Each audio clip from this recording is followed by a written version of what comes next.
Short video on installation of the starter on a 1977 MGB. This top bolt is a 3/8 standard thread, so it's 3/8 by 18. And the bottom bolt, which you can barely almost see on the back end of that flange down there, I'll show you on the bottom, is 3/8 by 24. It's a fine thread. The top one, the threads engage here with aluminum, which is why they're rough or coarse thread. And on the bottom one, the threaded portion is on the back plate. So these are also different size bolts. This one goes all the way to here before it gets threads. The one on the bottom is shorter, and it gets its threads here on the bottom plate, on the back plate.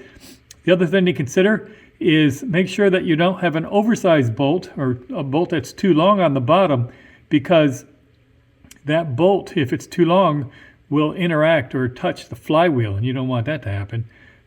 So 3/8 coarse at the top, 3/8 by 1 inch, 24 inch threads per inch, fine thread on the bottom. Let me take you to the bottom of the starter and have a look at the way that the solenoid is installed. All right, so here's a good look at that bolt that I was talking about. That one right there is a 1 inch long 3/8 fine thread, and it threads into the back plate.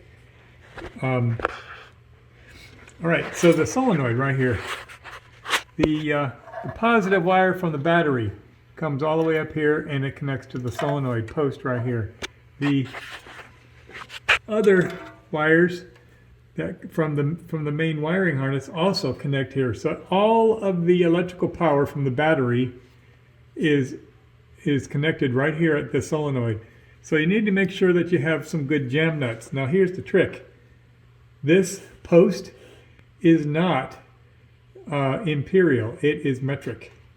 These nuts are number 8 standard thread, which puts them at a 13 millimeter wrench size, and you need to put one on the back to engage these down here, and then you use a second one once to smash the wires together and engage all of them. The idea here is to make sure that they don't get any kind of corrosion or water or anything that gets in there, so you want to use a jam nut to mash those two together.